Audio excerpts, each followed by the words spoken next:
Okay. This call is now being recorded. Okay. I think I'm recording now. So I was saying that money is equally as important. It's easy to say, this. You don't need all the money in the world. I just want to be a tech person.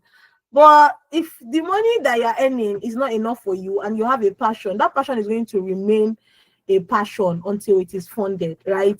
Now, we're also going to be telling you that how you can land a flexible tech job. Yeah, you would have heard probably that there are remote jobs, there are hybrid jobs. How you can land probably a remote job or an hybrid job that is going to give you a work-life balance if you're someone that does not like working from home, not working from office, and to get the flexibility you need for your life. One of the things that I tell people about tech is tech affords people to be flexible. Yes, tech affords people to be flexible. So in this session, we're going to be opening your minds to see the flexibility in having a tech career. Also, we're going to help you land your first tech role. Like, this session is going to open your mind to know what you need to know to land your first tech role if you are new to tech. And this session is also going to open your mind to show you a pathway to having a greater income. Even if you're already earning 800K a month now, how can you earn more? How can you land a better job, right? That is one of the things that this session is going to do. Now, I want you to just picture yourself. If you are in Africa, you probably know that, in fact, inflation is all over the world. It's not just in Africa. But especially for people that are living in Nigeria, you can tell that within the last 2 years, things have quadrupled, not even tripled, quadrupled, the prices of things. Now, I want you to just imagine yourself what an extra 300, 400, 500K a month can do to you, right? It means that in a year, you can have an income increase of about 5 million up until like 8 million naira yearly. That's in naira, right? The same way, if you want to look into earning dollars or in pounds, in euros, whatever currency, just know that there is always more. There is always more. There is always more. But how can you get that more, right? That's why we have two professionals that are going to be here today that will open our minds to know how we can earn more. But unfortunately, a lot of people have the desire to go into tech and they don't know the right ways to go about it. So you see someone say, oh, I watched one YouTube video and yet I did not land that job. They did not pick me. How will they pick you? Can you do the job? Can you get the job done? Right? So the best thing is you need to understand that every career path has its own pathway that is sustainable and results proven. And that's one of the things we're going to be talking about today, right? Another reason why Travel Tech Academy is actually the best place where you ought to be, and I can assure you that you're in the right place, is that one of the uniqueness of Travel Tech Academy is once our students finish boot camps with us, we don't leave them alone and say, see, we have done our best. It's up to you. Go and live your life. No. We understand the place of mentorship. And for everybody that registers for our boot camps, they get free mentorship from the academy. It is free. So what are the things we do in the mentorship? We do things like, oh, this is how you can structure your resume, your CV individually. These are the kind of projects you can put on your portfolio. This is how you can pitch yourself to people, how you can land these jobs, blah, blah, blah. So just know that you are in the right place today. And trust me, this session is going to be worth your time. Now, I said it about 5 times already that we're going to be talking about 2 major tech careers today. We're not talking about all the careers that exist. We're talking about cybersecurity and quality assurance automation. Now, for people that are new to quality assurance, you need to understand that there are two forms of quality assurance engineering in tech. There's the manual testing and the automation testing. So today we're talking about automation testing. And we have 2 guests, like I said earlier. One is a cybersecurity professional. The second person is a senior quality assurance engineer. The cybersecurity professional is also a senior. So I'm going to be introducing my guests now. Sheung, can you hear me? Hi, Ayomide. I can hear you. Hi, Good evening. Good evening, everyone. Good. Yeah, Hi. Oh, okay. I can't hear anymore. Sorry, I have a question. Please, you can't ask questions yet. Please, you can type it in the chat box. Thank you. Okay, thank you. Sheung, can you hear me? Yes, I can hear you, Ayomide. I can hear you Yeah, loud how are and you, clear. Sheung? How are you doing? I'm I'm, good. It's nice to have you I'm here. Thank you alive. for being here, even though you can be Netflixing and cheating. Thank you for being here. Thank you so much. And I know that a lot of people Yeah. are inquiring, like, who is Sheon? So, Sheon, can you introduce yourself to everybody on the call? Okay. Once again, good evening, everyone. Yeah, my name is Oluwaseun Owolagbon. Yeah, I am a senior cybersecurity consultant with one of the big fours in Nigeria currently. And I just want you to confirm you can hear me, Ayomide. Yes, you're very audible. Okay, great. So I'm into security incidents monitoring, security incidents response, security architecture, data forensic. Yeah. So that's what I do on a day-to-day basis. And I have done so well for myself to build a career for myself, both locally and internationally. Yeah. And also I currently have a cybersecurity business ongoing too. But then just in a brief, that's who I am. I have a background in computer science, and I transitioned from IT technical support to a cybersecurity professional. I have over almost 4 years experience in cybersecurity right about now, and I have 3 years experience in IT support before transitioning. So I think that's just a bit of a brief about who I am. So, all these credentials, we don't hammer for this session. You didn't mind me. Thank you so much, Phil. Thank you so much. So how was your recent trip, Phil? It was wonderful. This Merciless. us where you went to, and how long you spent there. You left your motherland to go to another country. Just us. I don't think that I don't think they want to hear that. Let's move on. I want to hear it, Oshewa. I'm serious. I want to hear it. We'll Where did discuss you that. go We'll to? discuss that. We'll discuss that in camera. But where did you go to do? You will tell me about how it was later. But where did you go to do? Let's see. Essay. Hey, Shehu. See, don't worry. The next time you are going, just tell me so that I'll enter your bag, your traveling bag. Don't worry. My weight is less than 22 kg, 23 kg. You can squeeze me in. I'm very, very sure you can squeeze me in. Thank you so much, Shehu. We can't wait to listen to all that you have for us in this session, and we can't wait to hear all the nice things that we're going to hear from you. So, my second guest in Cyber Academy, we believe in gender equality. Trust me. So we have a woman as the second guest, and so I'm going to be introducing my second guest. Blessing, can you hear me? Yes, I can hear you. Good evening, Ayomide. Hi, Blessing. Good Hi. evening. How are you doing? Yeah, I'm doing fine. Hi. I'm sure a lot of people are looking to hear Blessing too. Like, who is Blessing? So, Blessing, can you introduce yourself to everybody? Okay. So good evening, everyone.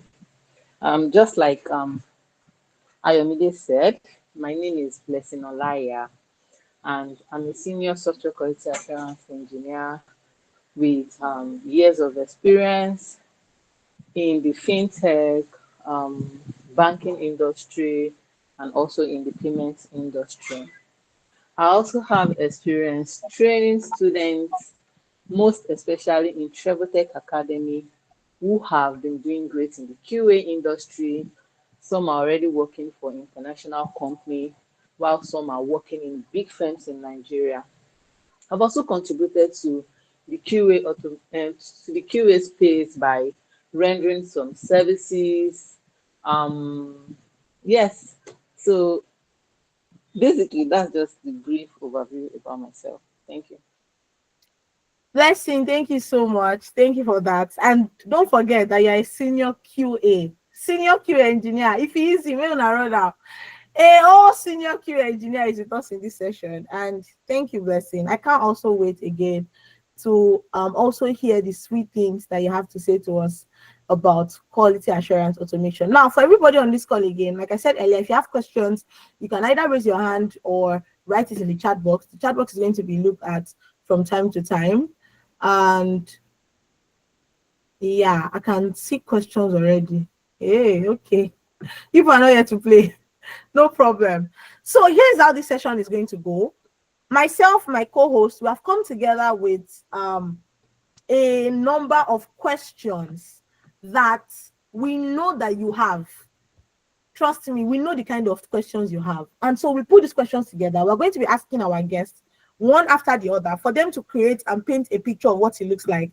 Give us the pathway, the resources needed, the requirement needed to break into the tech world. And for us that are already in the tech world, how to land a new job or a better job. So, Palumi and I are going to be taking the questions interchangeably. And because of this, we would like you to pay good attention. Please do not unmute your mic when you are not asked to. Thank you. So I'm going to start with Sheung. Sheung, some people are on this call and they don't know what cybersecurity is. They are thinking, okay, he says he's a cybersecurity. Is he a security guard officer? Or is it that he goes to cyber cafe to secure the computers there? What exactly is cybersecurity? Who is a cybersecurity analyst? And what do they do in their day-to-day life? Are they like security guards or something? So to a newbie, how would you define cybersecurity? Okay. Cybersecurity to a newbie is an ongoing effort to ensure that your digital space, your information, sensitive information and data, they are protected, they are preserved, and they are shielded from unauthorized access. That is from people, some malicious people that would love to gain access to it without your permission and use it for their own malicious gain. So that's what cybersecurity is in its simplest form. All efforts put in place to ensure that your device, your network, your information, both sensitive and less sensitive, are preserved and protected from unauthorized access. So that's just what cybersecurity is in its simplest form. So like this, Sheung, is it that what you do every day is you're just always looking for who is looking for access now? Okay, block them. Or what does your day-to-day activity entail? So my day-to-day activity as a security incident response is, with the aid of some tool, I'm able to deny some malicious guys from getting intruding into my company's network, my client's network, and also the devices and application they host or use in the firm. Yeah, so it's not just deciding, but then with the aid of some tools, we could easily tell that, okay, this is coming from a very silly person in Russia, or maybe malicious person in Kazakhstan, and we just shut off their communication so that they do not do some malicious things within our environment. Thank you so much, Sheung. So I understand now that a lot of people here, if you are new to cybersecurity, you can tell now that cybersecurity is actually, they are the people, in fact, they are the people that have been helping. You see all these banks, all these okay, I think something happened in the US recently where I've forgotten the name of this company. A company had a security breach, and all the credit cards of their customers that have been used, more money they go. So you can see how important the job of a the job of a cybersecurity analyst is, right? So that's the basic explanation. But Shemu has used professional terms. He said incident response. Shemu, is that what he said? Yeah, incident response. Wow. If I heard that thing before this class now, thank you, Sheon. If I heard that thing, I would have thought it's fire operator incident response that you're talking about. Wow. See, we're learning already. You see, even me that is the host now, I'm learning. You see, someone says the same Mr. Sheon is vast. What? Mr. Sheon is vast, yo. Mrs. Blessing is vast, though. Don't go and try them. We don't need to bring beg people. Don't worry. They know what they are saying. Right? All right. I want to Pelumi just reached out to me that he has a question. So Pelumi,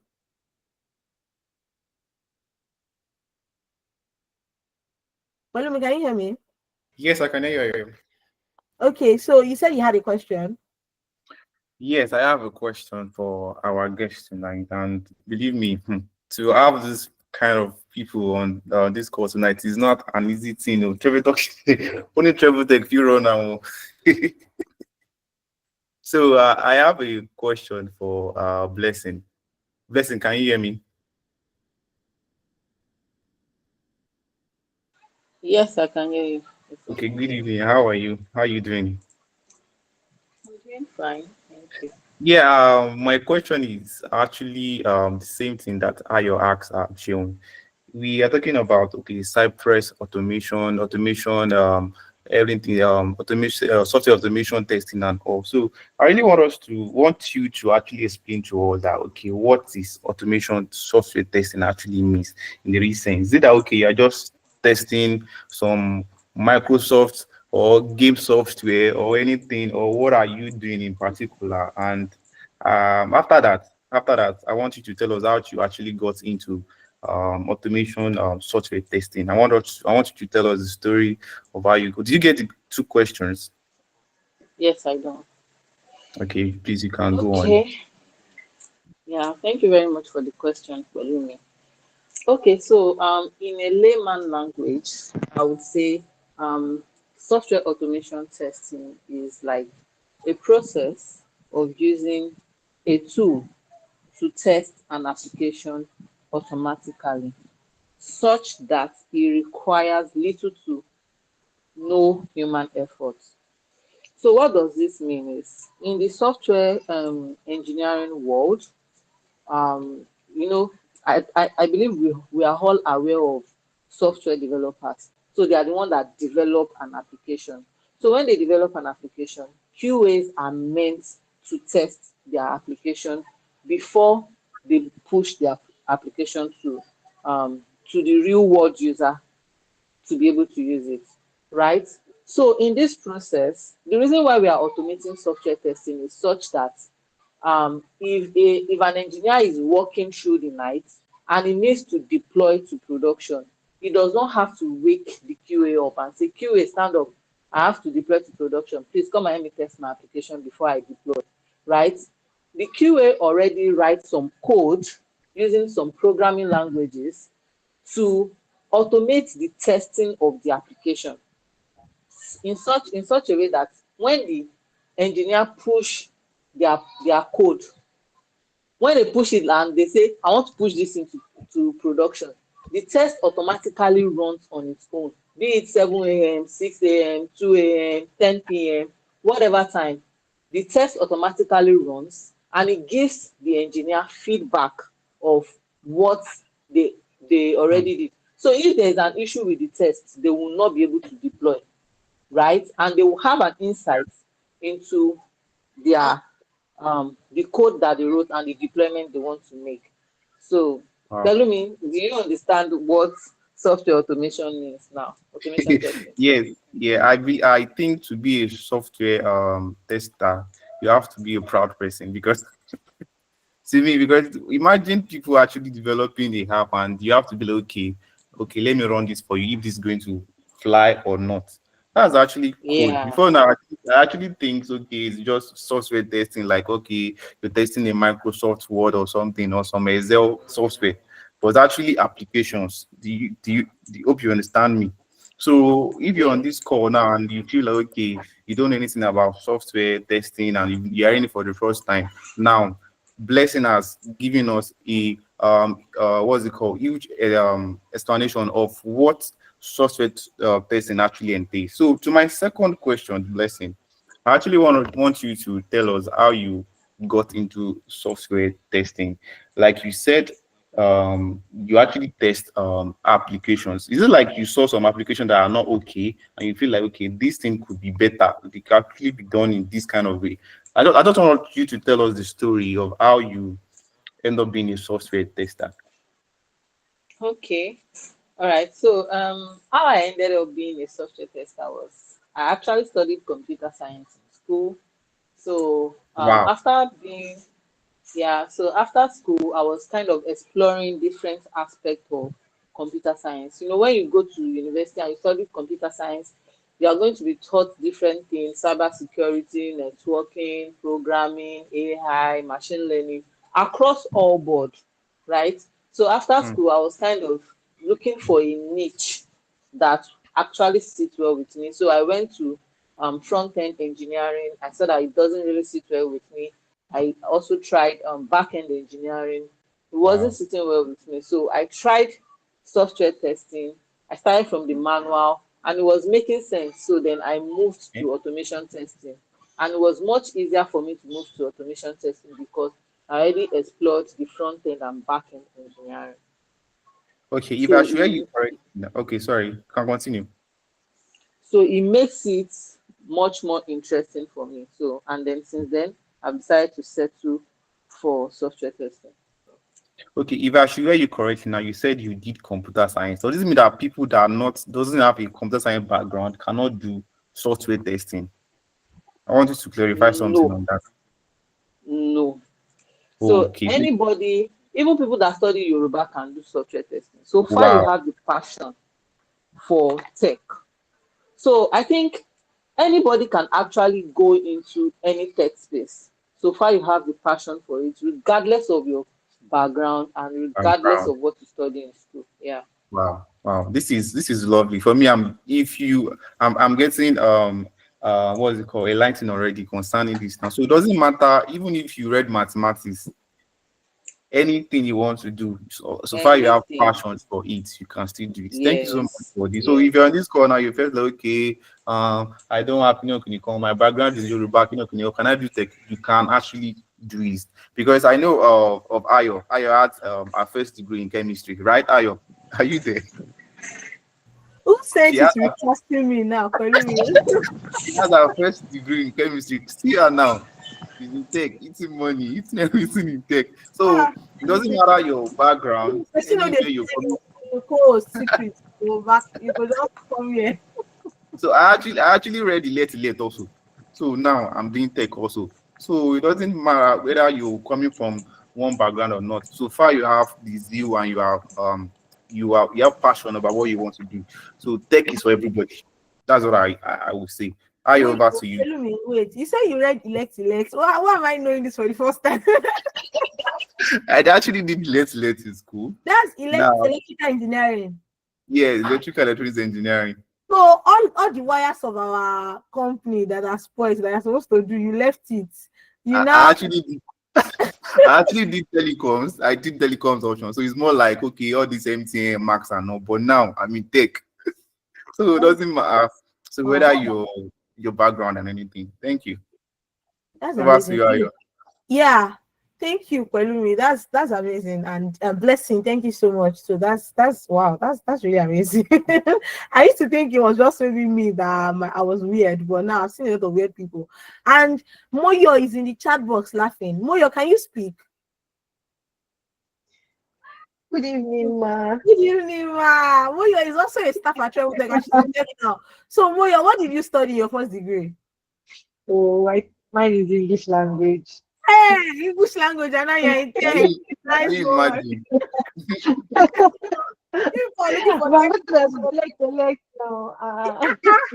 Okay. Now I understand why some things are like this in this country. You people are running away from your first love. No problem. No problem. But it's nice to know that. I just Yeah. I just feel like everybody's looking for greener pasture, just a way to leverage and all. So I Yeah. think that's what's happening. Yeah, and I think it's just interesting that unlike traditional education, tech is different. You don't have to go to school for 4 years to study something before you can transition or transit Exactly, into exactly, that exactly. particular career path. That's awesome. Thank you so much, you all. So the same question Belumi asked Sheon. I was going to ask Sheon to tell us the story, but the story I want to hear is not how you got into cybersecurity. I think I want to hear the story of how you landed your present job, Sheon. Or how you landed your present job, Sheon. Do you mind sharing that story? Okay. Well, how I landed this present job, it's Okay, so last year, No one, last I'm not year, going to snatch your job from you, even though you said you're working with the big four and my eye is in that company. But don't worry, I promise not to snatch it. Don't worry.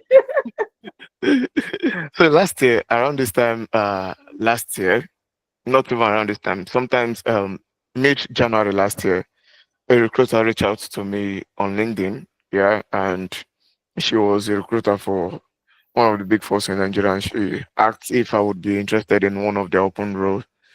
And the whole conversation, she asked if I had some if I meet some particular requirements. Then I said yes, I did.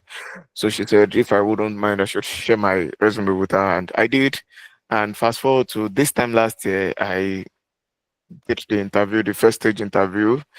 I think this time last year I already finished both the first stage and the second stage where I had to speak with the partners. Yeah, and I was waiting on their response. Yeah. So sometimes late March, they reached out to me with an offer, but the offer wasn't really pleasant for me because I felt I have more value to offer them than what they're currently offering me. So I had to tell them to reconsider, and they they were first they were feeling somehow at first, yeah. But then they asked for some evidences of the value I was willing to offer them, and also my payslip, which I did. And they went quiet for God knows how long. Then they reached out to me July 2nd. Imagine, since mid-March, ending of March, I got the offer and I told them to reconsider. They later reached out to me 2nd of July via phone and asked if I would still be interested in the position. And I told them I would be interested if the role, the grade they're offering me was better than what they were offering me. And they said, yeah, they had a better grade to offer me. And, we pick up that conversation from there, and I resumed August 20 last year. And Wow. Wow. Sheung. that's where we are today. Wow. See, interesting fact about Sheung is Sheung had worked with two big financial, like very popular financial institutions in Nigeria as a cybersecurity analyst before. And there are levels to these things. Some people, the level is, I just go on LinkedIn once in a while and I'll go and apply to 100 jobs. But there are some people that they reach out to them. See, touch your head and say they will reach out to me. Amen. Amen. They will reach out to me. That's nice. That's awesome. I'm so happy for you, Sheung. I'm so happy for you. And if you're on this Thank call, I you. want you to Thank know you. that. Yeah, I want you to know that this is not impossible for you to, honestly. You can also get to that point where people reach out to you for offers. My present job, actually, I work with the F in FANG. If you know what for FANG companies are, I work with the F in FANG companies. They reached out to me too, actually, and it was like a dream. Like, they reached out to me, really, really, really. And see, just make sure that you know what you are doing. And that's one of the essence of these sessions, to open your minds, open your hearts, to know that these things are possible. It's not impossible. But let me say it. I studied chemistry in a Nigerian university. So don't think in my own Nigerian university, so I did computer science or IT or something. I wasn't techie. And now I work for a big tech company. Do you understand? So please don't let anybody give you lies that your own brain cannot carry it. As long as you are ready to do the work. Yes, it will demand something from you. You don't just expect that you just enter to and just say, tech, yeah, I come. And the next day somebody will say, take your job. See, Sheung said that has been doing this job for God knows when. Somebody still said we'll get back to you, and we'll get back to you. Took about 3 months. Imagine. But it just shows that they asked him to defend his value. As long as you have the value, you can do it. And that's why we always say also that when you say you are getting into tech, don't just say, well, watch one YouTube video and I can get into tech. It is more than one YouTube video. It's more than that. There are a lot of things that you need to cover ground. People that are already in the field, they need to hold your hands to say, see, this thing is not impossible and you can do it. So don't feel bad. The same way, Blessing, I want to hear your story to Blessing. How did you land your present job, Blessing? Okay. So for me, I applied for the job actually. Exactly And why I wanted to share, because some people might say, if they don't reach out, I will not do anything again. Better apply, because before I saw the one they reach out to me, I apply. So I applied for the job actually, and yeah, so after several rounds of interview, it was several. So after doing several rounds, I also had to meet with the CEO, and he also gave me some tasks, of which I did ace. So I aced all the processes, all the interview processes, and after several back and forth, back and forth, back and forth, I was able to land the job. So yeah, Wow, blessing. And your present job, blessing, is it a remote, fully in office or hybrid job? it's an hybrid job. Wow. How about you, Sean? Is your job fully in remote, in office or hybrid too? It's based on my choice. Whenever I want to go to the office, I go. Whenever I feel like sitting at home, I sit at home. Wow, imagine. See, that's what I was saying earlier. Now, Blessing and Sheung, they don't go to work every day. That's the meaning of hybrid. It means that there are days you go to work, there are days you don't go to work. And I think for me, that's one of the things I love about tech, the flexibility in tech jobs. Like, yeah, there are some tech jobs that require full in office, but there are also tech jobs that require that allow for flexibility. So if you know that you're someone who is looking to have a flexible lifestyle, like Blessing and Sheung, that can just pull up for sessions like this without it hurting their paycheck, you can actually decide that, see, tech is for you and tech can be for you, honestly. And I was intentional. Danny, please mute your mic. I was intentional about asking both Sheung and Blessing about how they got their jobs, because everybody is different. The fact that they reached out to somebody does not mean that you sit down there and say they must reach out to me. This particular company I'm working with now, before they reached out to me, I had applied to them. I'm talking about like months that I kept repeating, applying, repeating, applying. And it's at some point I was looking at me, I was just the Lulu, like, that kind of thing, like, that the Lulu, you're looking for a job in Facebook, better go and sit down somewhere. But when they now reached out, I was like, so it just means that there are possibilities, As long as you keep pushing, as long as you're intentional, there are possibilities. Now it leads me to my next question, and this next question is going to be for Sheon. I know someone asked something similar in the comment section before, but I'm going to say this now. Cybersecurity is wide. I know that quite all right. I know that there are different tiers or levels in cybersecurity. For someone who is looking to start or look for a great role, maybe the person is a newbie or the person is a beginner, just decided that, see, I want to do the cybersecurity thing. How can the person niche down or find a suitable role to niche down in cybersecurity? Is it that, there's a level you have to start in before you now get to another level, or is it that you can start with this pathway in cybersecurity? Do you understand my question, Sheon? Yes, I do. I understand your question. So, for me to explain that or discuss on that, I would try to explain the major domains in cybersecurity. Yeah. So we have three major domains in cybersecurity. I say major domains. We have the GRC, which is the governance, risk, and compliance, which is more of the administrative jobs of cybersecurity. Yeah. You want to do documentation, compliance, you do risk management, risk assessment, gap analysis, and the rest. Yeah. That's the work of the governance, risk, and compliance guys. Yeah. That's just one domain. Then we have two other domains, which are the offensive and the defensive, or you call it blue team and red team. Yeah. So the red teamers are the ethical hackers, the penetration testers of an organization, while the blue teamers are the security monitoring and incident response guys. Yeah, and we have some other domains like CTI, which is threat intelligence, we have forensics and the rest. Yeah. So if you are I'm you so speaking sorry. to me, Ayomide? Sorry, no, Okay. somebody was unmuted. I just removed the person from the call because I had warned him 2 times and I muted him 2 times. He's still unmuted, so I just removed him. Please, if you're on this call, please adhere to instructions. Please go ahead, Cheryl. Okay, so for you to narrow down to a niche or a niche for yourself, uh it's dependent on several criteria. Yeah? One of them is, what is your capacity? How good are you? What's your resilience check like? Yeah? So if you are someone that you are good with documentation, probing people, auditing processes, yeah, fine. GRC is something you should do, yeah. And if you are someone that think, I want to catch the bad guy, I want to ensure that there are no loopholes within my environment and the rest, yeah, the defensive, which is the blue team, is something for you.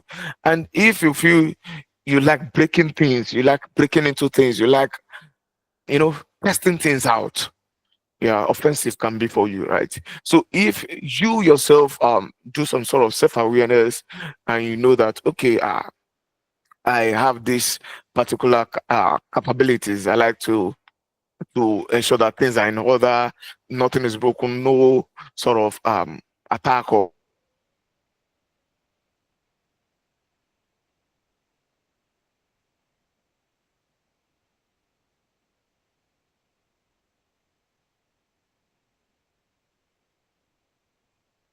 Sean, can you hear us?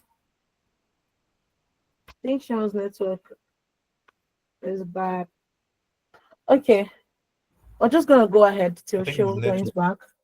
breakage. And truth is, Oh, okay, Sean, none can you of hear that us? is easy. Yeah, that one is Yes, we can Mm, hear you now. okay, yeah. All right, let's go ahead. Let me ask Blessing a question before Sean gets back. I understand that the network can be very funny sometimes. So, Blessing, I have a question for you, Blessing, and it has to do with getting to become a QA tester like yourself. Now, if someone tells you, oh, Blessing, this thing you're doing, this quality assurance testing, I like the sound of it. I would also like to go into quality assurance automation testing. What would you tell the person that are the required basic skills and qualifications that can help them land a job, their first job or their first role in QA automation testing? And how can they also acquire these skills or these qualifications? Okay. To be an automation software quality assurance tester, I think the first thing is for the person to have a programming knowledge, a programming language. Like you need to know a particular programming language. So when you start from there, it's much easier because when you're talking about software quality assurance and automation tester, it's not you're not just testing, you are building an application to do something.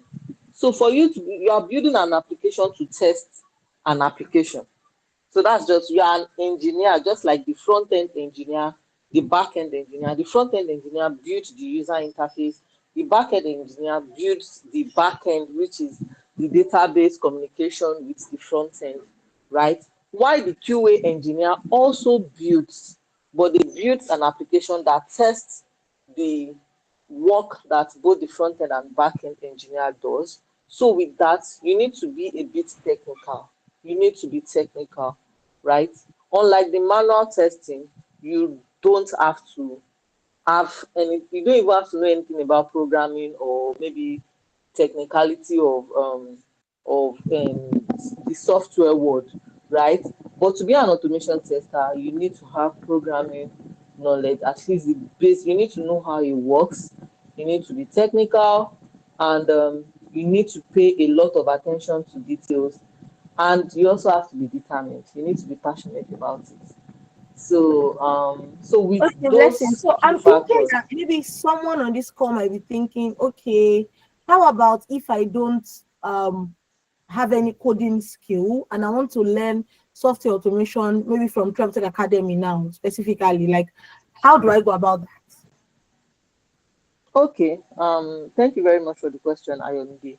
So if you want to interpret academy, right, we have a particular measure in place for all these things. We know that those most of those that want to come and learn automation testing would not be technical, and they wouldn't have this knowledge of programming and stuff. So we already have a process in place where there is a preliminary class. In this preliminary class, you are introduced to some resources that would help you learn programming have an idea of how this whole software engineering works, then after that you're going to be doing like a test. Then after that you would start software automation testing. So yes, you have no knowledge in automation, you have no technical knowledge, you did not study computer science, you did not even go to university, you can you can also be an automation software tester in Tech Academy, because we already have measures in place for everything that would help you to be an automation tester from scratch to the expert level. Yeah, so that's it. Wow. Wow. Thank you, Blessing. So you can hear now everybody that's on this call that wants to be in QA automation and you don't have coding at all, experience in programming. There's a preliminary class in Tech Academy that you take before the major software testing. Thank you, Blessing. I also have another question for you, Blessing, but let me see if Sheol is back. Sheol, can you hear me? Yes, I'm there. I can hear you. Can you hear me? Oh, yes, I can hear you. Now, people on this call do your Sorry, my network. I don't know.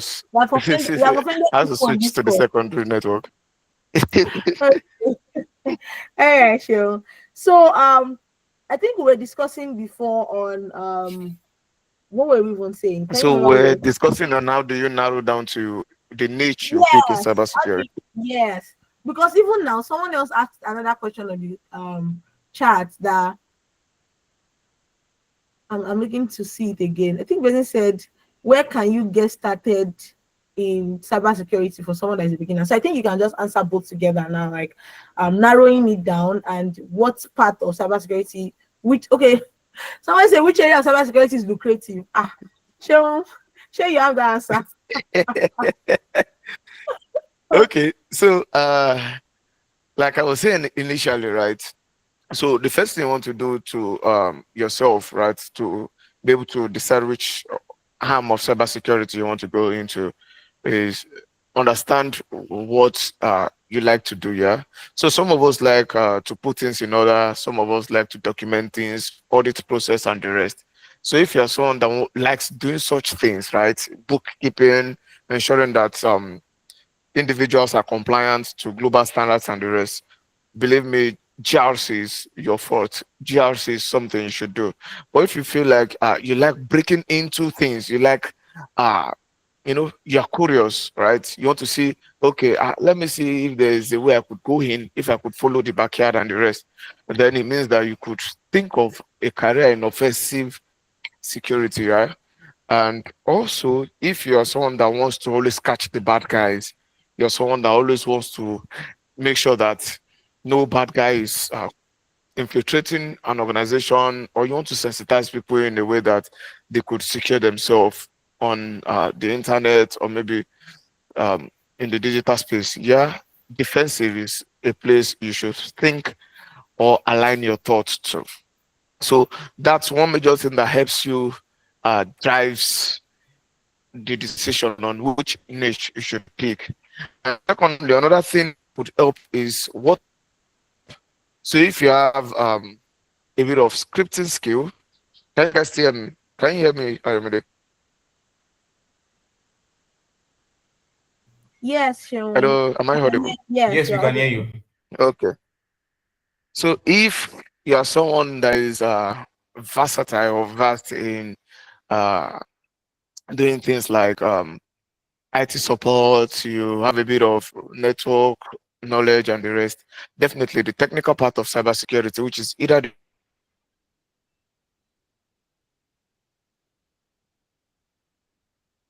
the offensive and defensive, is a good place for you. Yeah. And if you are someone that put together plans and some other administrative actions, yeah, GRC is something you should think about. Then the question on which of these domains are lucrative. Truth is, all of the domains are very lucrative, yeah. But crazy thing is, I will be very sincere with us. Crazy thing is, the non-technical domain is more lucrative. Yeah, because these people are the set of guys that ensures that companies are globally compliant Apple? to global standards and best practices. Can you hear me? Yes, sure. Yes. Yes, we can hear you. Okay.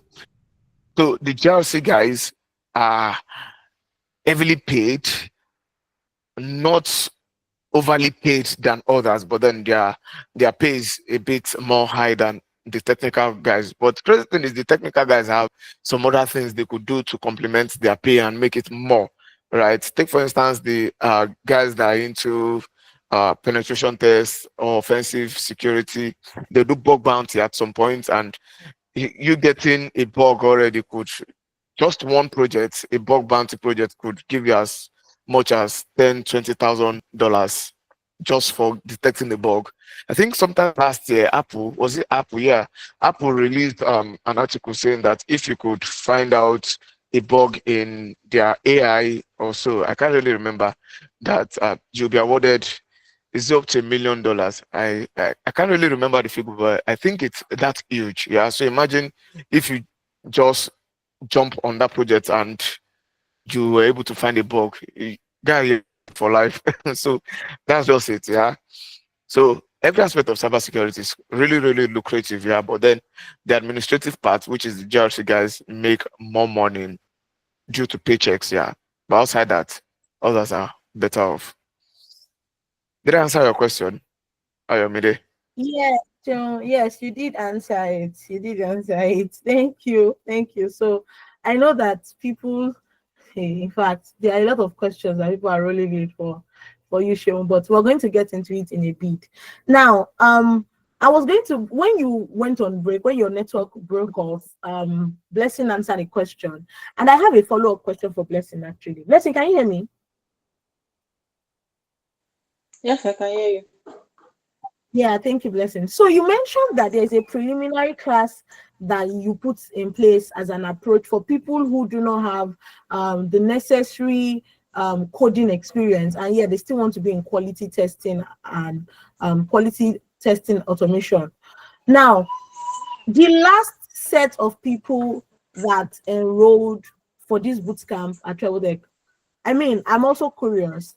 How did they fare? Did that method work? For those that do not have the required coding experience before, did the method work for them? And did they catch up at the end of the day, or did they, at the end of the day, were they like, this did not work? It actually did work for them, and I would say 90 actually worked for 90% of them. So 90% of those that were interested, right, actually passed the preliminary course, meaning they did well in the programming course and the assessments that we gave them, and they actually also came out fine after the course. They got their certificate, and yeah.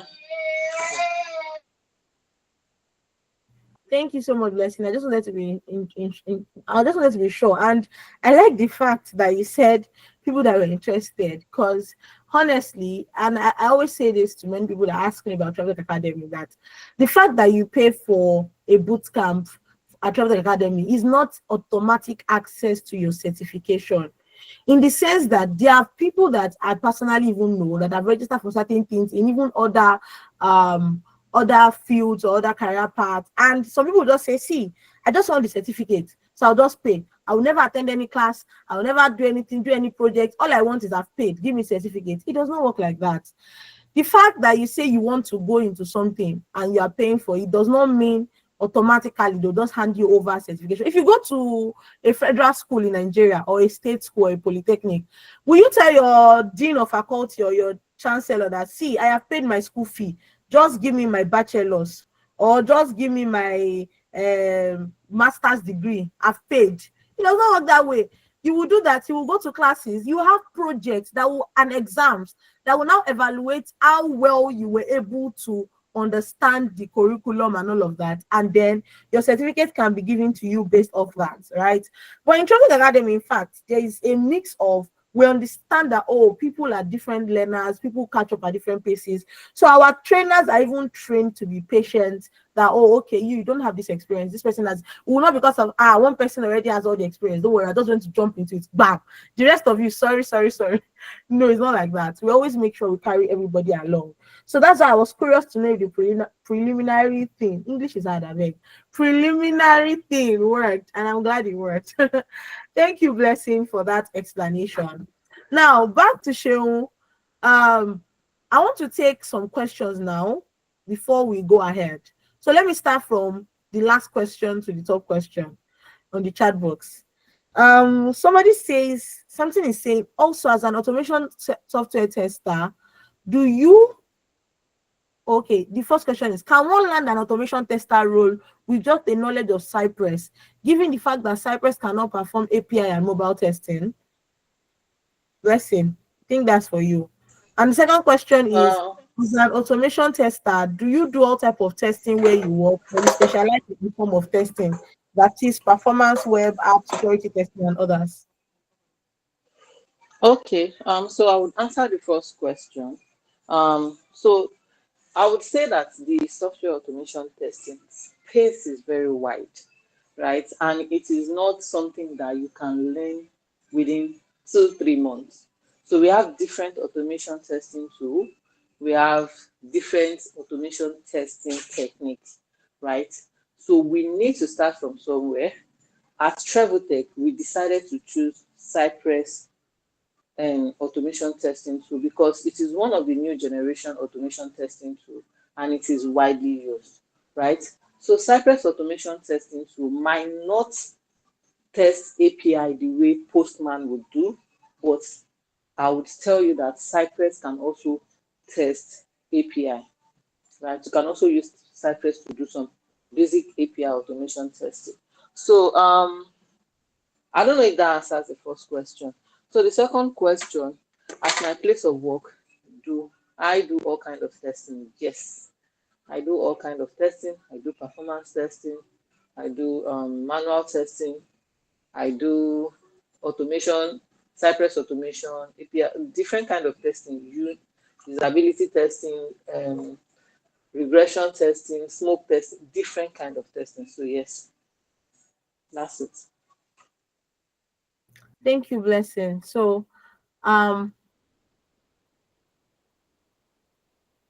yeah, and yeah, there's already API testing in manual. So yeah, thank you, Blessing, for that answer. Another question is, I think this one is directed to Sheung. Can one use the knowledge acquired from this cybersecurity class to sit for CompTIA exams? So I'll take that the person is asking for CompTIA Security Plus, yeah? If it is yes, you can use the knowledge from the class to sit for the exam, yeah?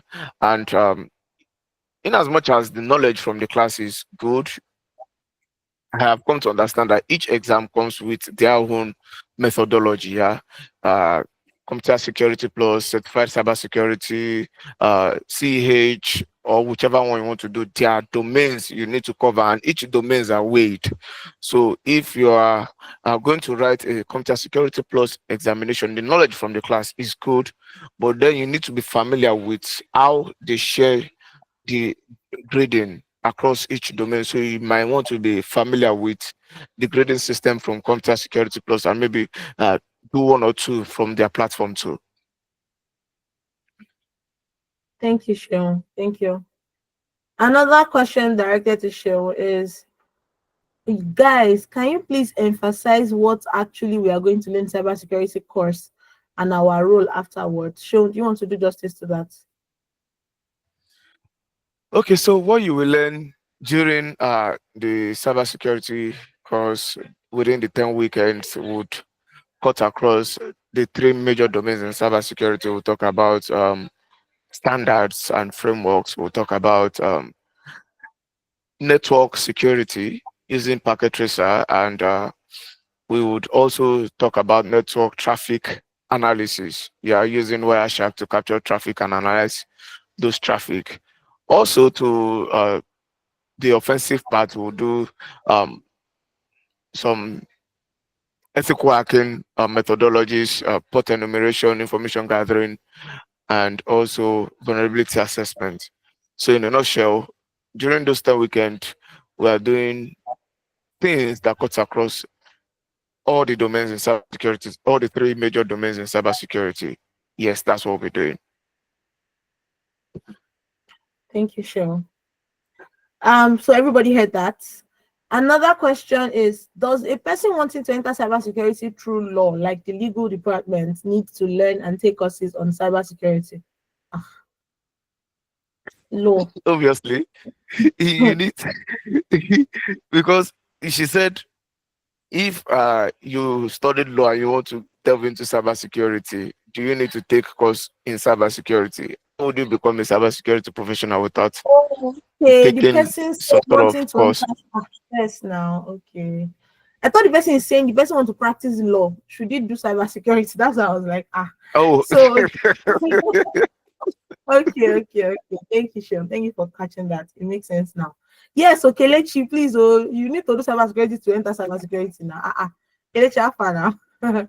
Okay. So Oluwayemisi is saying, is it okay to start learning automation testing, blessing, without any experience in manual testing?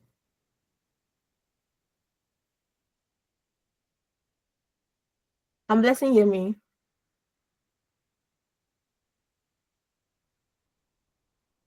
Maybe I need Yes, I to. can hear you. So I don't know Oh, if you okay. can hear me. Yes. Can hear you now. Someone says, is it okay to start learning automation testing without any experience in manual testing? Yes, it is okay if the person is willing to do some extra reading to catch Okay. up with the manual knowledge. But then Mm. it is important that the person has some sort of manual knowledge before coming into automation. Okay, but so for TravelTech's program now that is in automation, if someone does not have any manual knowledge, can they go through that preliminary phase and would they do well? I'm not sure. I'm not sure. It depends on the person, but I Okay, feel so like the it person can still do the preliminary course and ace it, start the automation testing. But while the person is in the automation learning process, the person needs to have some manual testing knowledge because we don't want to. Because in automation testing, we assume that you already kind of have some knowledge, and that is why we have the preliminary class, which will prepare you for some things that you need to know in order to succeed in the automation class. So we'll not come and start teaching you test, how to write test cases, how to write test plan, how to write scenario and stuff. So okay, so more like anybody that does not have any knowledge, prior knowledge of manual, has to be willing to do the extra work on their own while catching up with their colleagues after the yes, preliminary testing. exactly. Okay, okay. Thank you, Blessing. Yes. Okay, Oluyemisi, I hope you caught that. Thank you. Sean, somebody says, do I need coding in cybersecurity? Do you need coding in cybersecurity? No. Well, I won't outrightly say no. If you are going into full-time VAPT, which is vulnerability assessment and penetration testing, you need some knowledge, basic knowledge of scripting, bash scripting, yeah. And that's just simply writing commands, simple English commands, yeah. But then saying you need coding, no. No, it's not a prerequisite. Okay. Can be an advantage, but it's not a prerequisite. So the one the one we do at Travel Academy, does it have any like deep coding inside of it and all? No. We teach Okay. bash scripting at the penetration level period. That's towards the end of the program. Okay, thank you. Now, someone else is saying, after completion of this course at Travel Academy in cybersecurity, what are the necessary global certificates that I need to get? So as beginner, yeah, some global certificates you need to get should be the certified in cybersecurity, which is like the minimum, yeah. And most times on yearly basis it's almost free, so you could get that, yeah. And also you could do the likes of computer security plus. And then as you climb the ladder, you can go ahead to start doing computer security, CYSA, yeah, or better still, you do security blue team level 1, or better still, you do CH ethical hacker, right, or penetration testing for mobile and application. So you just, as you keep climbing the ladder, you keep taking more higher level security certification. But for starters, CC, which is Certified Cybersecurity, a good place to start. Okay, thank you so much, Sean. So we're going to pause taking of questions right now, and we're going to continue. Now, if you look at the chat box, you would see that our community manager, Moyomade, added links to the curriculum for both cybersecurity and quality assurance automation testing. And then she also added links for you to see an example of our classes. So if you click on the links on the chat box, it can take you to an example of our classes so that you can see, oh, what are the classes like at Travtech Academy and all of that. And also, somebody is saying, as a beginner who has no knowledge, what can I start from my day physical classes? Well, we already talked about everything, beginner. If you have no knowledge, welcome. As long as you are willing to put in the work, you will do fine, especially for cybersecurity and automation testing. Now, for automation testing, Blessing specifically said that if you have manual testing knowledge, it will help you. But if you are willing to go the extra mile while you are being taught the automation testing, you would also do well. So that's where you can start from. You can start from registering for the course that is coming up. Do you understand, Andrew? Now, the other question, which is, are there physical classes? Well, no. Federal Academy does not offer physical classes because many of our clients and students that we have had are from all walks of life. Some people can be from Jigawa State, while another person is in Dubai, another person is in Cameroon, another person is in Ghana, South Africa, UK. So our virtual classes make it possible for everybody from all walks of life to attend and be equally present at the same time. And I said it earlier, for those that are just doing that, our certification, because once you enroll for a bootcamp at Travtech Academy, if you pass your project, you will get our certification. Our certifications are globally recognized. So we're registered both in Nigeria and in the United Kingdom, in the UK, and we have had people, transition into tech from different career paths, which leads me to the question that Christine is asking. How can someone with a degree in education move into tech? The way someone with education, with a degree in education, let me answer like comprehension passage. The way someone with a degree in education can move into tech is by, 1, being willing to move into tech. 2, joining a boot camp like the boot camp at Travtech Academy that sustains the person and sets the person up for successful life in tech careers. 3, being diligent with attendance and course projects while they are in the boot camp. That is how someone with a degree in education can move into tech. I know I answered it. I don't need to ask if I answered it. Okay. Hussein, yes. Oluwaseun is laughing. Hussein said, can I join this course with zero cybersecurity? Yes, of course, Hussein. You're welcome. Shehu is ready to have you. If you have zero knowledge in cybersecurity, if you have zero knowledge in automation testing too, Blessing is willing to embrace you. Our people are willing, they are able. It's left to you to decide. And I said it earlier also that one of the sweet spots about Travtech Academy is there are many boot camps, there are many tech academies, right, that exist, no doubt. But once you are done with our tech boot camps, we never leave our students, people that graduate from the boot camps and get the certification. We never leave them hanging that, oh, you are done now. Till we meet again. No, we don't do that. We have a free 3-month mentor. Shehu is cracking me up with the laughs. Is the only Shehu that making that is enjoying me? Oh, the rest, all of you are not laughing. No problem.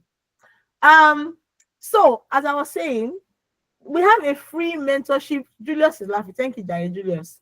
We have a free mentorship session that spans a timeline of 3 months. Panshak, I see your hand. And for those 3 months, the first 4 weeks are going to be live sessions where mentors, people that are already on the field, will also hold your hands and say, okay, now that you are done with the boot camp, these are the step-by-step process you can take that can help you land a role, your first role, which is like your pilot role in cybersecurity, quality assurance automation, or the tech careers that you join at Trust Academy. Now, some of the things we do in our free mentorship session is number one, we help you structure your resume, tell you the things you can do to structure your resume. What can you do? What kind of things can you take out? For example, like Christine is asking or asked that someone with a degree in education, what the mentorship does is, you see all those your education work experience that you have had so far, we're not just going to leave you to say, wow, wow, wow, just leave it there. First 5 years experience, P&P school, L&M school. No, what job experience is relevant to the role you are applying to based off the project you have completed at Travel Tech Academy that you can actually do to, like, can actually put on your resume rather, to help you land that role. Do you understand? These are the things that we do. Now, also portfolio for careers that require portfolio. What what things can you do, to what projects can you do that will aid you and fast track you on time to have your portfolio ready for you to be granted the job? So I'll take the other two questions soon enough, but I just want to ask this question before we move on, because I like money so much and money is important to me. So first off, Sheon, can you tell us the payment range for people who are newbies that are landing their first roles in cybersecurity, and at the same time people who are also intermediate or intermediate level and are also professional levels? What is the pay range both in Nigeria and outside of Nigeria that you are familiar with? Because I know that you have had a couple of roles in cybersecurity. So from beginner level, intermediate to professional, what is the pay range, or what are the pay ranges? Because I like money. All this thing we are saying says money. If money is not involved, it is hard, right? So tell us, Sean, what can we expect from your experience? Oh, okay. Yeah. When is money, everyone is happy to hear. Okay, so uh for beginner roles in cybersecurity, yeah, the earning potential is really is limitless, depending on the bank or the firm. Sorry, don't mind me, or the company you're working with. Yeah. So if you're working with a tier one bank, obviously, what you'll be earning will be more than a startup fintech or a startup company. Yeah. But either ways, on average basis, yeah, a new joiner, someone that is just transitioning into cybersecurity, right, has the ability to earn between 350,000 naira per month to around 550,000 naira per month. Yeah, I'm saying this with uh, with some points in mind, knowing that some firms currently are actually adjusting their pay grade, and once the adjustments gets implemented across the firm, it might get more than that. Yeah, take for instance where I started my own career as a cybersecurity professional. Yeah, entry level, I was an ET. Yeah, that's executive training in one of the banks in Nigeria, and back then I was earning around 285,000 naira back then. But right about now, for that same role, I started off. The earning potential now is around 400,000. Yeah, currently for that particular. So it ranges depending on the firm, yeah. And if you are working in the likes of Apple or maybe Google or Microsoft in Nigeria, believe me, it would obviously be more than that. Yeah. And internationally, yeah, UK, US, Europe, I've seen job adverts for entry level cybersecurity role range from 33,000 pounds per annum to around 52,000 pounds per annum for entry level cybersecurity roles. Yes, it could be as much as that. But for intermediate level, yeah, considering Nigerian markets, could be anywhere from 700,000 to 1.2, 1.5, depending on the organization, like I said earlier, per month. Yeah, while on the global market, it could range from 56,000 pounds to around £100,000 per annum, or maybe £110,000 per annum for the intermediate. While for seniors, it could go as high as 150, 180, or even £200,000 per annum, depending on your level of seniority. Yeah. And for the Nigerian market, believe me, it could go as high as over 2 million per annum, per month for more senior roles. But then on average, that's just the figures on average. Just being modest, truly, just being very, very modest. It could go as high as you can imagine, depending on the organization you work with. I hope I've answered your question, Ayomide. Sheryl, that's being modest. If you don't know how to be modest in call, if you don't want to be modest in call, just know that after this call, I'm coming If I to don't have. want to be modest, Don't worry, I'm Ayomide, coming. entry Don't level in worry. Seplat. Entry Well, level in Seplat is earning in millions per month. Entry Yeah. level Sorry. Seplat is After this earning call, I'm entering millions your per DM month. straight. Sheryl, don't worry. You see your DM soon, no problem. I'm Thank you, Sheryl. I'm Thank you entering for your that. DM straight. But Lumi, what's your own? Is it not me that? What's your own now? What's your own? See, I, the amount is I'm calling now. Oh I'm my not a god. recruiter now. Why would it be entering Yeah. my DM? I don't Let's understand. enter your DM. Oh, let's enter your DM. Maybe safe. Maybe we get one or two for the weekend. Okay. So, Sean, thank you for that enlightenment. And the part where you said that companies are not even increasing their fees is actually true. Actually, a lot of companies are improving, especially due to the inflation again in Nigeria, especially. A lot of countries are adjusting their pay ranges and pay raises. Now, you said that an average or the company you started with, now the role is 400K a month. And I just want to talk a bit on that. That let's be honest and factual. They said the minimum wage in Nigeria now is 70 what thousand now? Is it 73K or something? I thought they Ah, said it's 70,000. 70,000, nice. That 70K, let's be honest, is it means that minimum wage is you went to school 4 years. The minimum you should be collecting is 70K. No, let's reason it. Let's think about it together. But now someone is saying you have an opportunity that after you finish your tech training with Travel Academy, your boot camp, if you now do your 3 month mentorship with it again, that is free. That's a combination of like 6 months altogether. You have a high chance to land an entry level role. I mean, let's even say, okay, let's even assume, which I've never seen, but let's even assume that is now worst.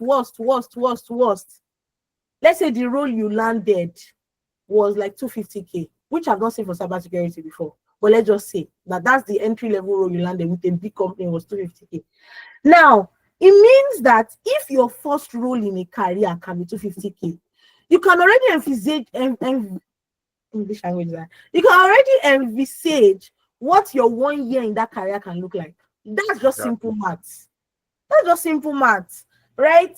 When I say I finished my first degree in chemistry, you think that many chemists they will finish and they will just land in many what they would when I was in school, our lecturers tell us, oh, you know, when you're done here, you can work in pharmaceutical companies, industries. How many people are working in pharmaceutical? Don't let me move vex now because all my school fees, they better return it to me. But honestly, the average Nigerian course will take you 4 years. You will do project, assignment, do that one, do this one. Maybe even road jam 3 times. Sorry. Unfortunately, I understand how it feels and why because I did not enter school in my first jam too. But at the end of it all, you still have to push and you're now done again. You don't even know where to start looking. That's the crazy part. But with tech, you are streamlined. You know where to look. And you can look both within and without. That's both in your country and outside your country. There are a lot of big tech companies in Lagos, in Abuja, in many states in Nigeria that you can get roles with.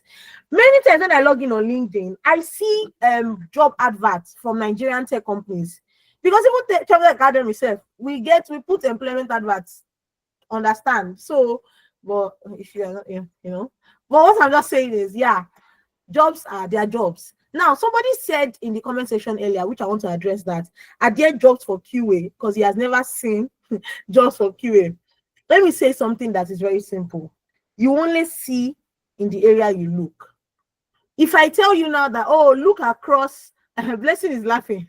If I tell you now that, look across everybody on this call now, how many people does their name start with A? You can quickly look across and tell me, oh, 5 people. If I now say, immediately, now that you have looked across, how many people did their name start with J? You will say, you don't know. Why? Because you did not look for J, you looked for A. Meanwhile, Julius's hand is raised and his name starts with J, but you will not see that because we are busy looking for A. So if you're always looking for maybe data analytics, UI, UX, and maybe all you really know about is maybe product management, project management, you will not see QA jobs. That's that. The moment you just go on LinkedIn now, type quality assurance automation testing or software testing, because sometimes some jobs also do not call it QA. Some jobs call them software testers. Search for software testing or QA automation or QA. You will see tons of jobs, both in Nigeria, outside of Nigeria. Even type it on Google, you will see tons of jobs. Do you understand? So there are jobs, but it depends on where you are looking. And I think Blessing has something to say about that. Blessing, you can speak. Okay, so I was just laughing when she said, are there jobs in QA? So just like you said, it is what you actually look for that you will see. But I would like to let you know that the rising need of software quality assurance engineers is increasing, especially the traditional way of development is that engineers write their code, they test it themselves, and they push. But most of the employers are now saying that when the engineer writes their code, they can't criticize their work, right? So they get to have different issues when their product is already live. So that's why it's more like QAs are like policemen to scrutinize the engineer's job. So they felt the need of QA, and most organizations, most reasonable organizations, I won't talk about this cyber cafe that call their self-development company, but most reasonable organizations needs QA because they need someone to police the engineers, check their code, look for where there might be issues, look for what they are not doing right. So aside from that, I would also like to add that 100% of the first set of people I taught in travel tech already got their job. And if I would not be exaggerating, right? I would say that out of everyone that I've taught, I think I don't want to exaggerate. I would say 60% of them already got a job.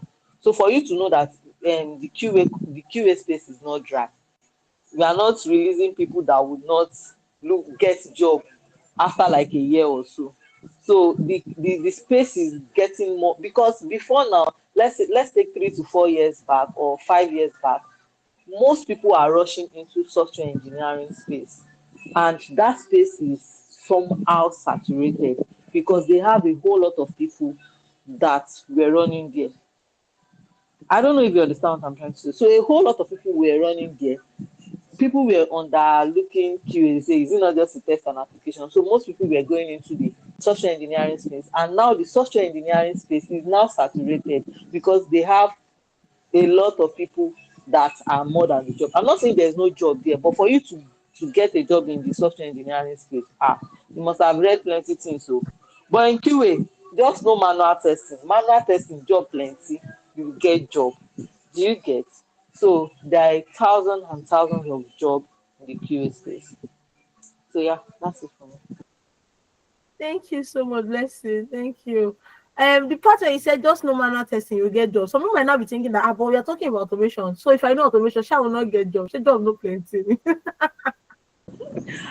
Job is plenty in automation. No, I'm just saying that the starting point of software quality assurance engineer is manual testing, and I'll say that there are a lot of people that are working in bank and they are earning big money, and all they know is manual testing. But right now, the world is evolving. Just like we have AIs, we have different things. So most companies now feel the need to automate their processes. So and that is why the rising need of a software automation tester is now there. So if you're a manual tester, you are going to still get a job, right? But an automation tester would always have more pay than a manual tester. That one is not negotiable, because to be an automation tester, it takes a whole lot than to be a manual tester. So that's it. Thank you so much, Blessing. That was really, really helpful. That was really helpful. And I would also like to ask Blessing, before I go ahead, because I want to ask Blessing, what is the payment potential too for people that um want to land their first role in quality assurance automation testing? What is the first job pay range? Plus intermediate level, what's the pay range? Professional level, what's the pay range? Don't worry, I will not bill you. I promise you, medicine. I won't bill you. And both in Nigeria and outside of Nigeria, what would you have to say about that, Lesson? Okay. So I think my co-host, my answer somehow fit into my co-host, because yes, he was honest about the whole explanation, right? In the QA space, I think it is somewhat related to the cybersecurity space. For the automation testing, you can get as, let's say, minimum of 300K, of which is not really possible again, based on the current economy and the fact that most companies are actually reviewing their pay. And yeah, so I'll say 300 to 500 or 600 thereabouts. But then I would like to say something again. Um, it is also based on the organization. The amount that a startup company would pay you is different from the amount that the banking space have a minimum benchmark, right? I think the least they can pay you is 400,000 thereabouts. We are starting in a banking industry. But then there are some companies that can also offer you 100K, because I see some funny job advert. I don't know if they are scammers, or I see some jobs. Some will say 100K, 50K thereabout. So, but then I think for the minimum you should want to settle for is 300K. 400K, 500K. I think that's still a good deal. But then it's still not limited to that too. Grace can speak for you, because I had someone that was in the September cohort, and even before he finished his 1 month mentorship, he got an international job that was around $2,000 to $3,000 per month, and he just finished.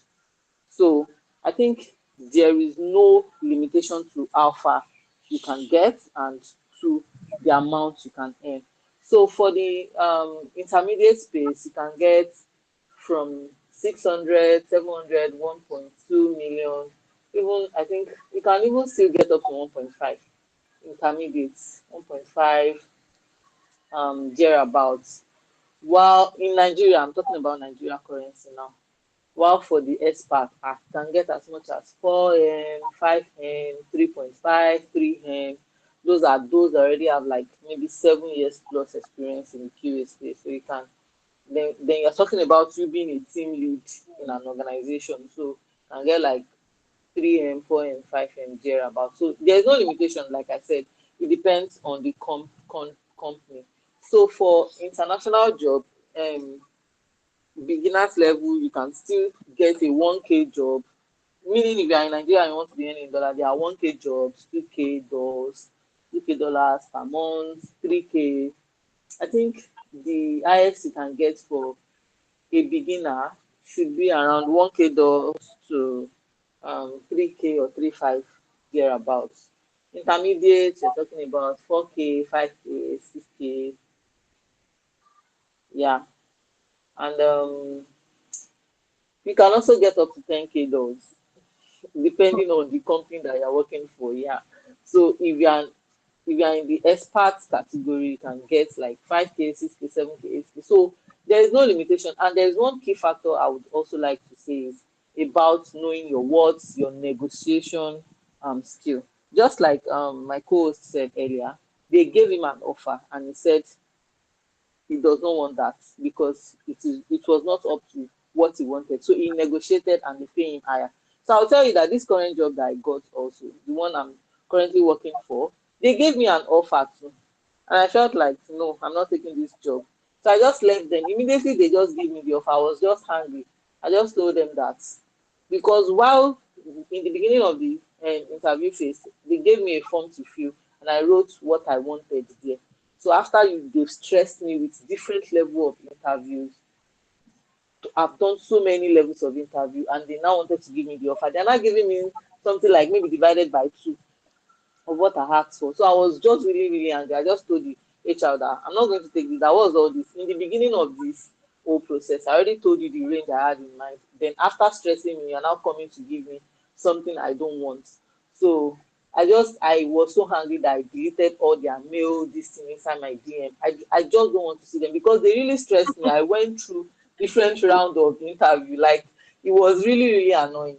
So I just left them and they went. So they thought I would come back to them, but I wouldn't settle for that. So after like I think 15 days thereabouts, they now reached out to me, they negotiated with me, and we were able to come to a middle ground. So yes, there's another thing that is actually important, which is negotiation and knowing your worth actually. So just like I said, there are some jobs that you see online. Some of them will say 100K. Some can even say you should come and you can do for free for them. So depending on how much you know your worth and how desperate you are, that would also help you. So yes, that's it for me. Thank you so much, Blessing. That was so helpful. Thank you so much. That was really, really, really, really, really helpful. Thank you. In fact, there's nothing you want to do if you don't know how to negotiate for yourself. Sorry, if you don't know. Okay, so I can see people saying they have about questions to ask before I talk about the internship part. But let me just take Julius's question. Julius, you can unmute yourself and ask. All right. Good evening. The question I want to ask is as regards internship. But since you say you have some talks to talk on the internship, let me allow you go ahead. Or should I ask a question? What's your question? Okay, good. Number one, do you offer a stand-alone internship opportunity? That is, is it necessary I go through your training before I can qualify for internship? That's the first question I want to ask. Then number two, I see from the course page on your website, there are 3 phases I saw there. I saw the trainings for 3 months. I saw mentorship. Then I saw internship. Although the internship is optional with an additional fee of 40K. So my second question is this: when is the internship taking place? Is it after the mentorship or after the training? Then how is the internship going to be? Those are the questions I want to ask. Thank you. I've already asked everything, so thank you. So here's the thing. First off, the internship that we have right now is for just for these 2 courses we're talking about here today. There's no internship for quality assurance automation first right now, but there's internship for cybersecurity. And we have internship for other courses and careers too, but I'm just saying for these 2 courses we're talking about today. Second off, if you don't do training at Travel Tech Academy, you cannot qualify for the standalone internship. Although we have an option where if you want a personal class, because we have people that say, oh, I don't like group classes or group boot camps. I want a personal class, so that it's going to be me and my tutor.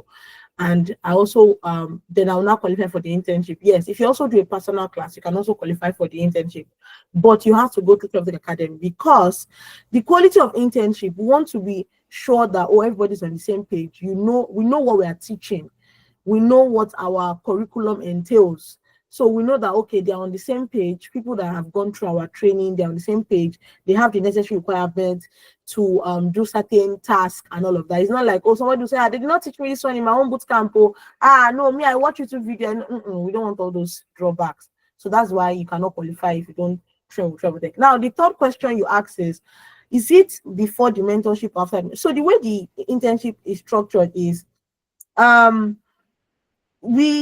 is 3 months. Now, immediately after your training, I think maybe a week or 2 after that, once you get your certificate, you qualify for the free mentorship. But the internship also is side by side with the mentorship for those that paid for the internship. So it is not training first, mentorship first, then internship. No, it is training, then internship / mentorship. So for those that did not pay for internship, the mentorship is still free for them. They still have 3 months mentorship. For those that paid for internship, they are going to be doing the internship side by side with the mentorship. Obviously, the mentorship It's not every day. So it's not like every day they'll call you, okay, so do your CV. The next day they'll call you. No, no, no, it's not like that. It's more of it's not every day. That's just what I can say. Now, the other thing I want to say is, yes, can you get assistance from the training after training? Yes. Why do you think something? Why do you think Blessing? How do you think Blessing knows that all our students in our first set have gotten jobs? It's because even after the training, they kept in touch. So yes, you can have access to your trainer even after the training, but understand that they also have their personal life. So it's not as if you will not say, I've already done intention and training with them. So Blessing, I want to talk to you now, 9 a.m. There's nothing else you want to do. No, it does not work that way. They are being helpful. It's not your right anymore after your training and mentorship has expired. It is now a privilege. So you have to also be cautious about it and be very intentional about respecting their space too. That's that. So for the internship opportunity, you're going to be interning with Travel Technologies. Now, Travel Technologies is a conglomerate of different companies that is not just Travel Tech Academy. So Travel Tech Academy is under Travel Technologies. We have other companies under Travel Technologies, and you're going to be interning, working on life situations, real life applications, to know how to have the job experience. So you know how Christine was saying, for someone who is transitioning from education to tech, if you have the boot camp, you now have mentorship, you would have done some projects which you can add to your resume. Now, the internship also now helps again for you to now say, I've already worked. So you can write on your resume boldly that I had a role at Travel Technologies. You don't have to write, I did internship. No, you can say you had a role. And for our students that pass their project, finish the boot camp, and even do the mentorship, they qualify for the mentorship, that gets education from us. There are times that I've asked students that say, please, can you please write a letter to recommend me for my new job? And we do that gladly, as long as you pass the project and you get certification. Remember what I said, that you pay does not mean we just say automatically we know we just give you a certificate. No, some people pay and that's all. They don't even come to classes and they say, where's my certificate? Sorry, you can't get it. So yes, those are the answers to your question, Julius. And Thank you very much. you're welcome. So something, I know I answered your question too. I think someone else raised their hand. I'm not sure. I want to see if there's anybody else. So Hussein said, exactly what role am I going to do after the cybersecurity course? What am I able to call myself? You are going to be a cybersecurity analyst, looking for cybersecurity analyst jobs. You understand? Cybersecurity analyst jobs. So that's that. So now that I've had my two guests answer questions about the pay, of course, I wish that we can stay here till the next 2 hours because they are loaded. They have a lot of things to say, but because of time also, and you all also have to go and take dinner for those that are in Nigeria. For those of us that are not in Nigeria, so we have to eat lunch. I'm just joking. But at the same time, yes, I want to say thank you to everybody that joined this session today. If you have questions, you can still keep them coming. Now, Moyo, could you please drop the admin number on this chat here? So if you have any question on any of our classes, now these two courses we talked about, software testing and cybersecurity, registration ends on Thursday. If you want to start the new cohort with the new set, and the new set classes start on Saturday of the coming week, next week Saturday. So our classes are only on weekends. For those that don't know, we don't do classes Monday, Tuesday, Wednesday, Thursday, Friday, because we know that many of our customers and clients or students are people that also have other jobs, day jobs, and they have to go to work and all of that. So our classes are only on weekends. Our classes are only on weekends so that you can also do other things. So the admin number is here on the chat box. You can message the admin on WhatsApp and ask them questions about our program. We have a couple of admins that are always ready to answer you. Oluwaseun Olatunji, please unmute yourself and speak. I want to hear what question you have.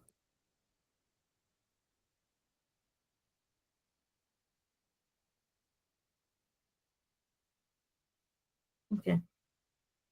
Maybe they can't hear me. So thank you so much, everybody, for coming to this session. You can always message. The classes are online. the classes are online. There are no notes the lecturer will send. All the lecturer does is during every class, the lecturer shares their screen. So you can see their screen real time. And while they're working on certain softwares, they can tell you, okay, this is it. You can work on your own too at your end. But everybody's in the class together. That's why it's called a live class. And also, all our sessions are recorded in case maybe something happens. And our classes are 3 p.m. to 6 p.m. every weekend, Saturday and Sundays, 3 p.m. to 6 p.m. fixed. So, in case you miss a class, which is not an everyday thing, maybe you had a funeral to go to, a wedding to go to, a birthday to go to, you can have access to the recording of the classes too, as long as you are a student of that class. And who just raised their hand now? Life of Neo, unmute yourself and speak. Yeah, I had a network issue. So, but I wanted to ask if they can be a recap on the paycheck for cybersecurity. No, actually, not now because the guest had to run along and the guest is no longer here. So, but the recording session is going to be uploaded on YouTube, and we're going to upload it for someone that asks how we can get the session too. We're going to send the link to our community. So, if you're on our community, you'll get the link to this recorded session, and you can just forward or check or do a recap that way because I don't want to give you wrong figures. You understand? Hello. Life of Neo, did you get that? Yeah, yes, I did. All right, thank you. Oluwaseun, you can speak now. Mute yourself and speak now. Okay. Good evening, Good everybody. evening. Yeah, well done. My name is Sean. Like I stated on the comment, I just finished the fundamentals of cybersecurity some time last month. So Okay. I'm looking into venturing into SOC, security, security operations center kind of a thing. So here are my questions though. I asked earlier, and while we were on with each other, I discovered Mr. Show, my name is also versatile and some other things too like that. So I wanted to ask, what are the requirements, skill sets, and certificates for you to venture into the SOC?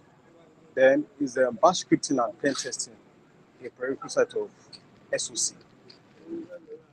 Okay, so here's the thing. Yeah. Shehu had to run along to do something real quick. So it's no longer Oh, that's what I was. but here's what you can do. If are you on our community group? Yeah, on WhatsApp, right? Yes, on WhatsApp. Yeah, but I think it's muted. No comment Yes, section. of No. course, yes, because of course there are like Yeah. 1,000 people on each groups, and people like you understand, people will start sending join Bet Nigeria, Bet World, all of that. So you can Okay. message any of our admins up on the Okay. group. You can, if you go there, you can see an admin and ask them question. They can run you along by maybe Shane or someone that can answer your question. Is that okay? Okay. If the Yeah, session will be available, right? yeah, most likely. I can't speak for him, but most likely, Okay. or if not, the admin is going to help you out. That's one thing I'm sure about. Because if I say I should start Okay. answering SOC now, the only SOC I know is save our community. So you understand. Let me know, give you wrong answer. Okay. No, no, wala. No All problem. right, thank you. All right, so thank you everybody for joining. To get the recorded video, Raji Bashira just said it that you will get the link. This class will be uploaded on our community on YouTube, and the link will be available. So thank you so much, everybody. Cybertech Academy is a great choice. If you have any questions, you can reach out to any of our admins, and we're going to be happy to serve you. So do have a great night, everybody. Thank you so much, Blessing. Thank you to my guests, Pelumi, my co-host. Thank you to everybody that asked questions. Thank you. We assure you that Cybersecurity Academy is the best option for you, and it's also affordable. Do have a great time, everybody. Bye. Bye.